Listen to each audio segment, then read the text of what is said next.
mulai tata pabrik. Assalamualaikum warahmatullahi wabarakatuh. Selamat sore. Waalaikumsalam warahmatullahi wabarakatuh. Untuk mata kuliah tata letak pabrik, kita akan mulai pada hari ini untuk pertemuan ke-10. Oh, sebentar ini. Mungkin sekalian ini absennya dulu ya, berarti. Saya kirim absennya dulu.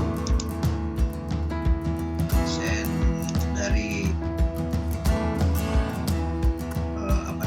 tata letak pabrik, mata kuliah tata letak pabrik. Absen.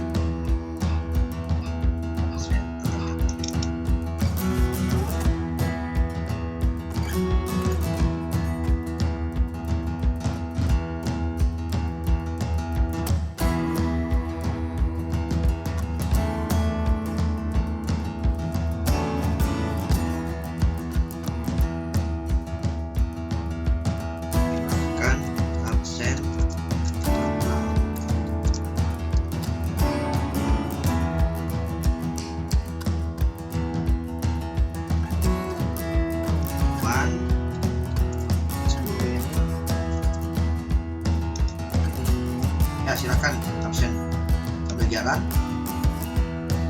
Kita mulai presentasinya.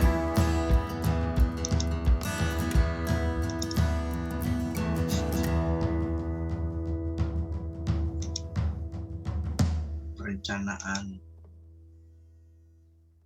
tata letak pabrik. Tata letak pabrik. Permanent. Kita lihat apa. Ya. Terakhir kita sudah membahas mengenai tata letak pabrik untuk kantor ya. Nah sekarang kita akan bahas mengenai gudang ya. Untuk gudang ini perlu kita harus pelajari terlebih dahulu mengenai bagaimana material handling. Jadi ilmu dari material handling adalah seni dan ilmu pengetahuan dari perpindahan, penyimpanan, dan perlindungan dan pengawasan material. Itu kira-kira apa yang disebut dengan material handling. Jadi penanganan material dari berapa produk-produk atau subproduk yang akan kita gunakan untuk di industri. Yang itu harus tepat materialnya, sesuai, kondisinya baik, tempat yang cocok. Jadi kalau kita salah menempatkan material, kalau di cara penanganannya kurang baik, pasti akan menimbulkan penurunannya suatu kualitas. Nah, apa posisinya yang benar apa tidak, urutannya sesuai, biaya murah, dan menggunakan metode yang benar. Itu kira-kira bagaimana kita menangani material handling. Jadi material handling menurut Myers tahun 1993 itu menjaga atau mengembangkan kualitas produk, mengurangi kerusakan dan memberikan perlindungan terhadap material. Itu kira-kira tujuannya. Dan juga meningkatkan keamanan pengembangan kondisi kerja, meningkatkan produktivitas, dan meningkatkan penggunaan fasilitas, serta mengurangi bobot mati. Nah ini adalah tujuan dari material handling. Jadi yang kita pikirkan itu lebih banyak. Jadi material handling itu bisa juga jenis peralatannya, perlengkapannya apa. Misalnya ada conveyor, crane, dan hoist, truck, forklift, rak gudang, palet, hand truck, dan FVG. Jadi, contoh misalnya conveyor. Conveyor itu alat transportasi untuk memindahkan barang ke semua area itu. Nanti kita ciptakan supaya tidak produk ini akan berjalan secara otomatis. Ya, kemudian di dalam conveyor itu ada bagian-bagian yang ada belt atau sabuknya gitu ya, yang berjalan yang dari karet gitu ya. Kemudian ada leadernya atau penyangganya. Kemudian ada converting device-nya, yaitu belt yang bergerak terus-menerus berisiko untuk meleset dari. Jadi ada pinggirannya ya, sebuah bagian dari conveyor juga. Kemudian ada drive unit ya, adalah unit penggerak ya, di mana dia ada untuk melakukan menjalankannya. Kemudian bending belt, kemudian feedernya, dan ini juga bagian ada triple belt dan skirtnya, held back, kemudian hold back, frame, motor penggerak juga ada. Nah ini kayak gini berbagai macam ya, ada bentuk dari belt, ada juga yang dari besi juga yang kayak roda-roda gitu. Nah ini adalah conveyor. Tapi ada juga conveyor, roller conveyor bentuknya, ada yang pakai belt, ada yang pakai screw, jadi kayak mur gitu. Atau ada oscillating, ada yang digantung, overhead conveyor. Jadi yang belantung ini bisa dipakai. Kalau di pabrik rotan juga ada yang pakai gini. Kemudian ada ini ada kayak screw conveyor. Jadi kayak ini biasanya dipakai untuk bentuk gula, bentuk produk-produknya produk yang berbentuk cairan, berbentuk kayak pasir gitu ya. Kemudian ada conveyor ini, bisa lihat ini ada conveyor, bisa take up untuk naik turun panjang gitu ya, itu bisa di lebih fleksibel, panjangnya bisa diatur. Nah, ada tempat penampungannya, kemudian baru dari sini naik ke atas, dia naik ke atas. Kemudian, nah ini yang digantung-gantung nih, conveyor yang digantung. Untuk ayam, untuk apa, ini bisa juga kayak gitu. Nah, kemudian ada hoist crane, itu adalah produk yang dipakai untuk menggantungkan barang-barang yang akan dipindahkan ke tempat yang lain. Ya, biasanya dipakai seperti ini di atas, jalan sendiri dia nanti naik, angkat. Itu biasanya yang produk-produk yang berat-berat tuh, misalnya untuk pabrik pesawat terbang, pabrik kapal laut, industri-industri yang lain yang butuh tenaga yang besar dan memiliki ketinggian yang cukup banyak. Nah ini juga yang dipakai juga untuk kayak semacam ada lengannya ya. Nah ini ada mesin yang bisa kita pakai untuk kemudian ada juga material handling untuk truk, yaitu kayak ini barang untuk memindahkan. Jadi banyak kalau truk kan pasti kalian lebih hafal ya. Truk ini untuk material handling, termasuk untuk cairan, untuk pengolah semen juga ini pakai gini. Nah ini untuk buat produk-produk lain. Nah kemudian ada lagi material handling itu yang namanya forklift. Namanya forklift ini semacam ini. Nah itu untuk mengangkat kargo, untuk mengangkat produk-produk yang berat-berat ya. Kemudian ada juga yang rak gudang. Rak gudang ini seperti ini, produk-produk di industri ada rak-rak yang disiapkan untuk menyimpan barang. Ini banyak ya produk-produk yang digunakan untuk menyimpan barang. Ada juga palet.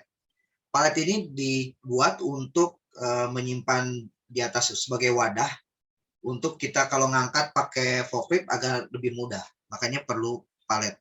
Palet itu ada yang dari kayu, ada juga yang dari plastik seperti ini. Dan kemudian ada hand truck. Hand truck ini adalah untuk mengangkut barang dari di industri itu, bisa ngangkut barang-barangnya.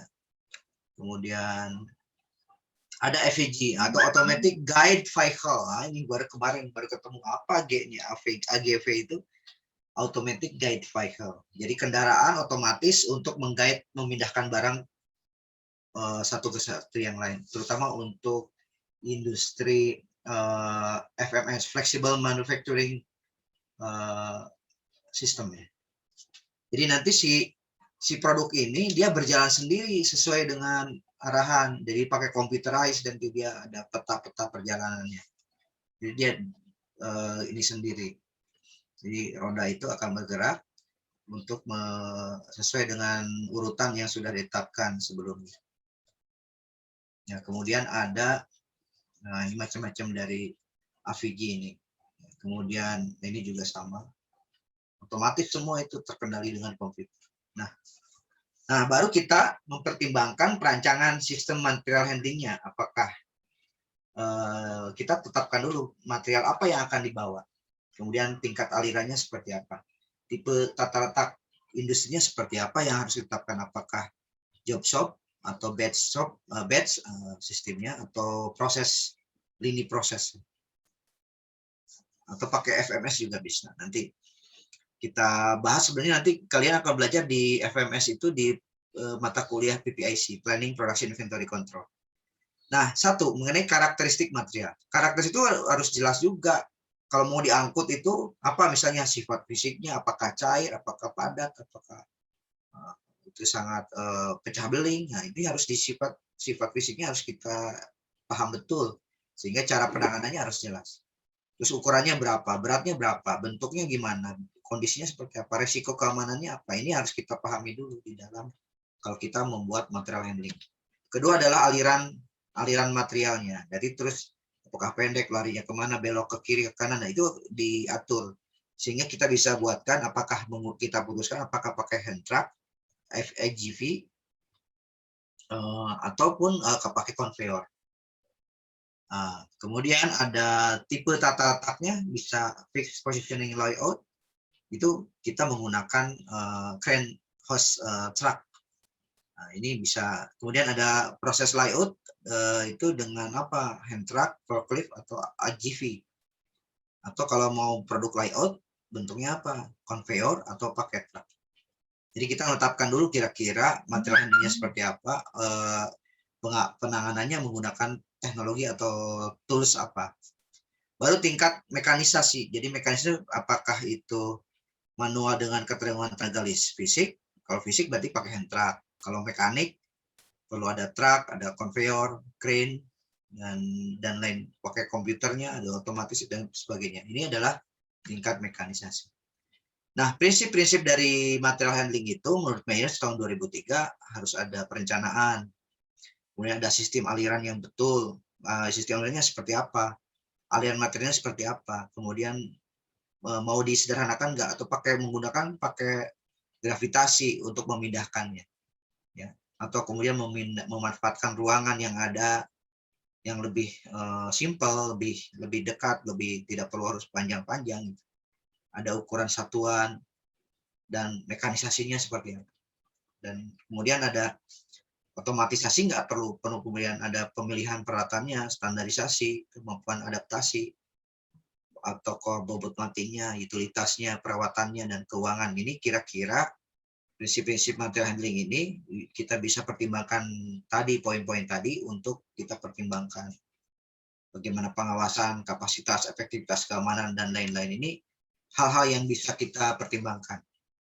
Nah, biaya penanganan material itu, penanganan material bisa berapa investasi, beli peralatannya, harga komponennya berapa, biaya operasinya, perawatan, bahan bakar, tenaga kerjanya perlu berapa, biaya pembelian muatan, angkut, kemudian beli palet, kontainer, kemudian angkut barangnya, biaya pengepakan, penggantian kerusakan, dan sebagainya. Ini adalah hal-hal yang perlu dipertimbangkan. Jadi sangat kompleks dan memang luar biasa jelimetnya.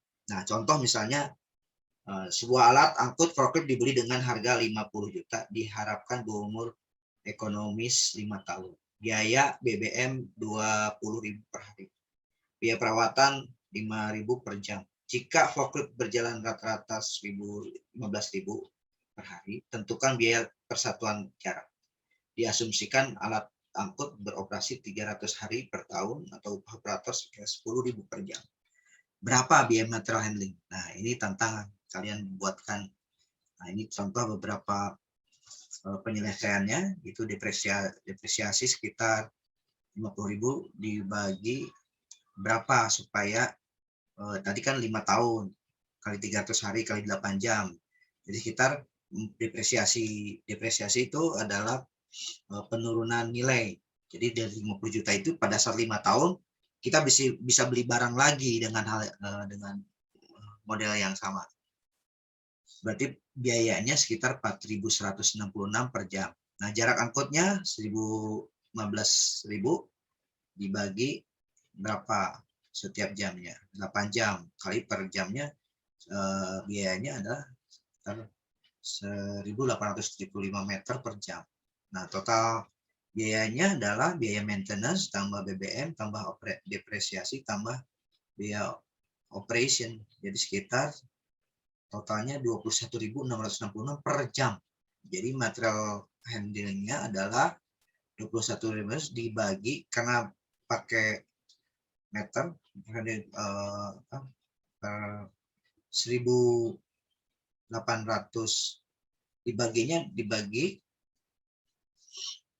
tadi tuh berarti biaya material handling overhead ini sekitar 21.600 per jam. Berapa menit nih per menit ya? Per menit berapa? Sekitar 11 Rp 11 perak 55 per menit. Bayangkan. Nah, rasio produktivitasnya berapa?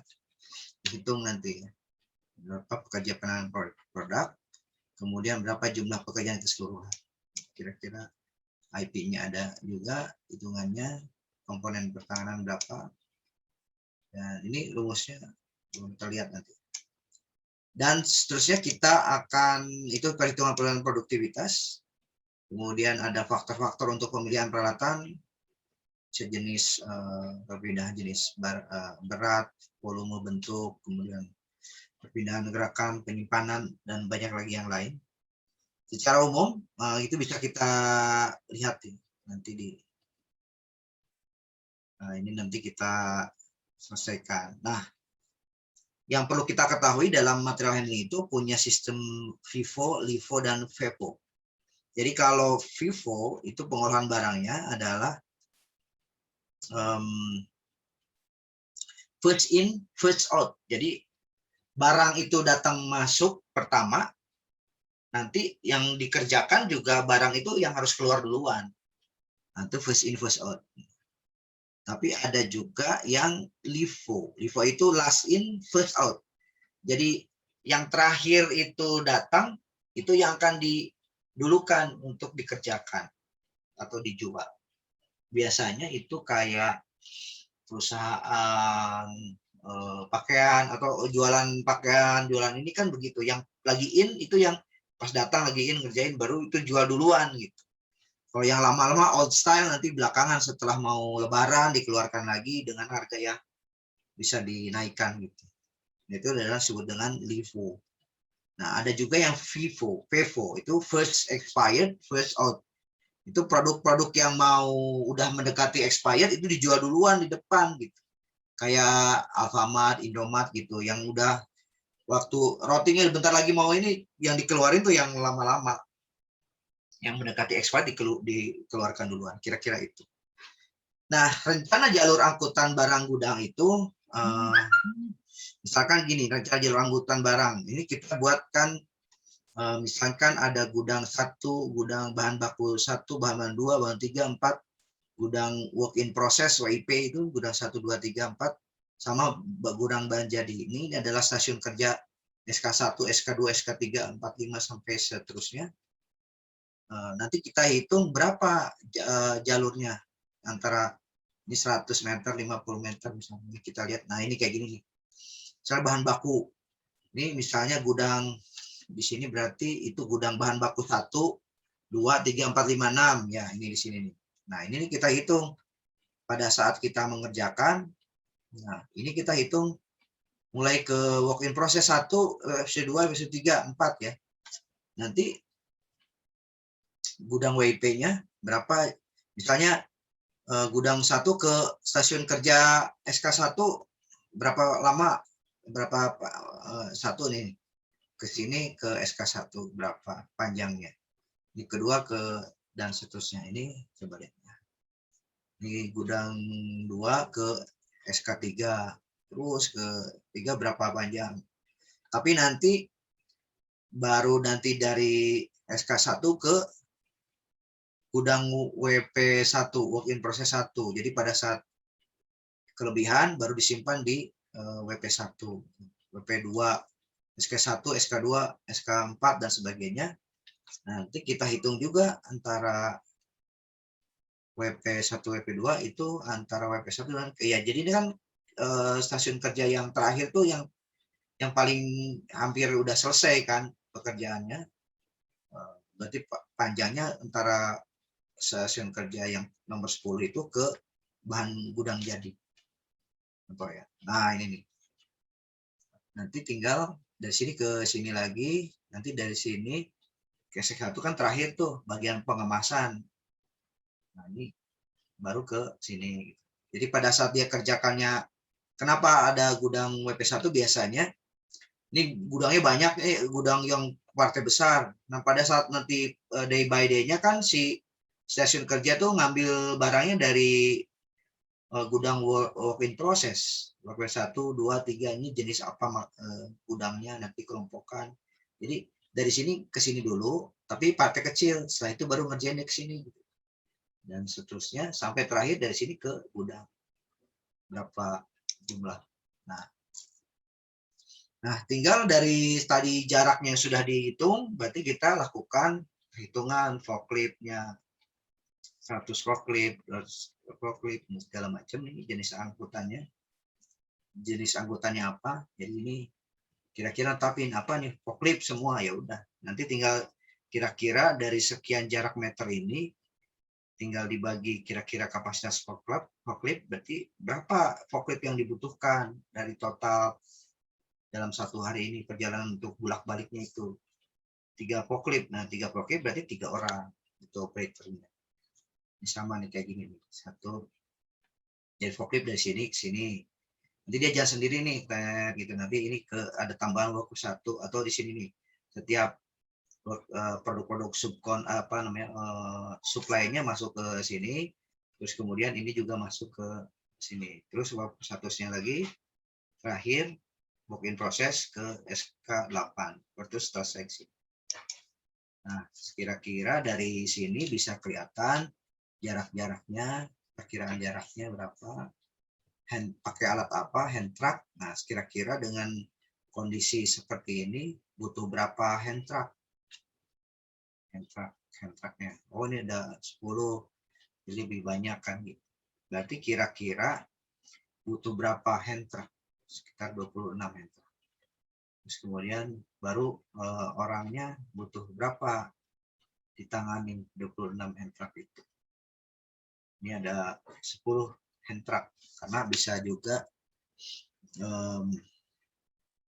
ini satu orang orang butuh orangnya berapa banyak, ya bisa sekitar 10 gitu ya. Atau kalau lebih ringan kan harusnya bisa hand truck yang bisa diperkecil ya hand trucknya supaya bisa mengangkut banyak. Diperkecil supaya hand trucknya berarti kapasitas yang lebih besar dan seterusnya. Baru kita menghitung kebutuhan luas pergudangan dan fasilitas pendukung. Nah, bisa titik-titik pergudangan itu ada gudang-gudang bahan baku, work in process, gudang barang jadi, distributor, wholesaler, dan gudang agensi, dan gudang toko. Nah, gudang-gudang ini harus diperhatikan transportasi, produksi, pelayanan pelanggan, dan biaya logistik. Misi pergudangan adalah menyimpan variasi jadwal produksi, produk mixing.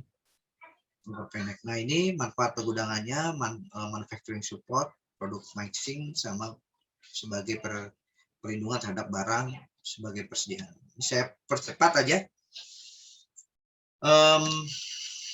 Untuk fungsi pergudangan, ya ini keuntungannya, ini saya langsung ke perhitungannya ya, menghitung luas gudang bahan baku. Jadi luas yang kita menghitung gudang bahan baku adalah harus yang dipakai adalah luas lantai. Nah, luas lantainya misalnya produk apa, misalnya itu kan harus ditumpuk dan sebagainya, kira-kira luas lantai itu satu lot panjang kali lebar. Jadi yang di bawahnya yang kita ambil berapa luasnya, kan kita harus lihat luasnya. Kalau ditumpuk berarti kan tingginya berapa, nanti kasih allowance berapa ya tinggi itu nanti kalau ditumpuk. Sehingga yang kita lakukan adalah bagaimana menghitung si produk itu ditumpuk, dilakukan seperti ini. Jadi kalau kita ambil luas lantai bahan baku X dibagi dengan lantai rak butuh berapa. Nanti kan berarti kalau mau ditingkat tinggal dibagi jumlah rak yang dibutuhkan. Jadi kalau kita mau buat kira-kira ini harus dihitung kira-kira lebarnya forklift harus kira-kira masuk gitu ya. Sama panjang rak berapa, sehingga kita bisa menghitung lebar forkliftnya kali 2 misalnya. Dikali jumlah rak paralel tambah 1, dikali panjang raknya, tambah dikali allowance, sehingga luas lantai lorong berapa yang kita butuhkan. Next. Nah, ini luas-luas penerimaan bahan bakunya bisa dihitung. Kalau misalnya satu truk berapa luas kali berapa? 20 feet, 40 feet, dan sebagainya. Ini panjang lebarnya, ini dimensi dalam, pembukaan, ini volume kita bisa dihitung. Sehingga area penerimaan bahan baku itu bisa kita hitung ke depannya. Nah, ini belum lagi fasilitas penunjang, kantor administrasi gudang, berapa orang yang kerja, berapa ruang meeting gudang, ada 1 toilet sama dengan 1 toilet untuk 25 orang. Masih masuk ya. Nah, caranya adalah luas lantai gudang bahan baku adalah penjumlahan dari itu tadi, luas lantai bahan baku, luas lorong, luas lahan penerimaan barang bahan baku, dan fasilitas penunjang lain semacam kantor administrasi gudang, ruang meeting, sama toilet. Nah, kalau kita hitung, ini kalau ini kan, ini belum sampai ke sini ya. PPIC belum. Ini mungkin kita lewat dulu lah. Ini kan menghitung luas jadi. Jadi nanti di sini bisa luas jadi sebenarnya ini itu luas lantai gudang bahan baku adalah penjumlahan dari ini semua. Ya. Oke, ini adalah sebenarnya materi terakhir dari mata kuliah tata letak pabrik.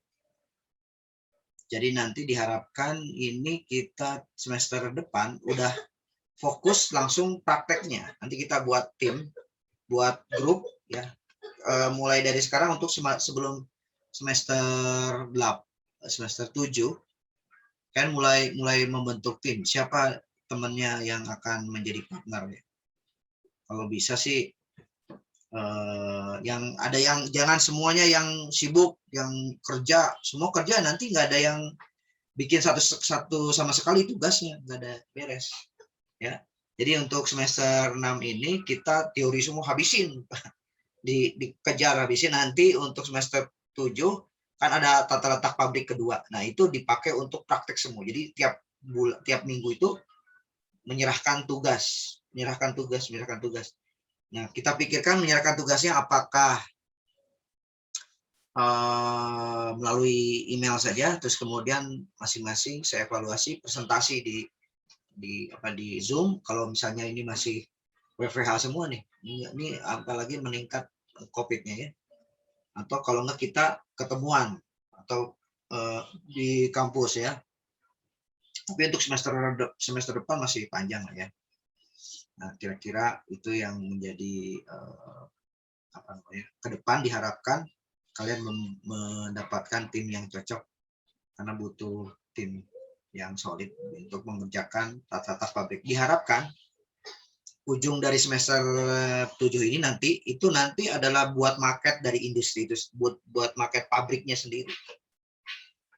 Jadi kalian bikin apa produknya, nanti ujung-ujungnya kalian harus menyiapkan sebuah market pabrik yang memang sudah dihitung sedemikian rupa sehingga masuk akal. Nanti tinggal pada presentasi. Nanti kita buat semacam presentasi mengenai market itu, akan dipresentasikan di depan kita. Atau nanti apakah itu bentuk pameran, gitu. Pameran perancangan industri tata letak pabrik. Oke, ada pertanyaan?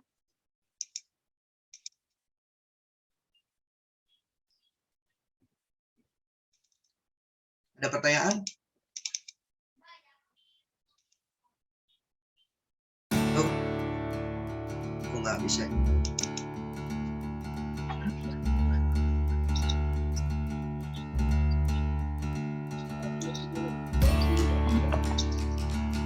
pertanyaan nggak? Nggak ada, Pak. Nggak ada ya. Ini saking pintarnya semua ini kayaknya. Nanti kalau itu bisa nanti akan lebih paham lagi kalau kalian mengerjakan pekerjaannya, kalau mengerjakan tugas nanti ya semester 7 akan lebih paham lagi. Nah, Ya, tapi Pak. sambil teori-teori dipelajari lagi, diulang lagi.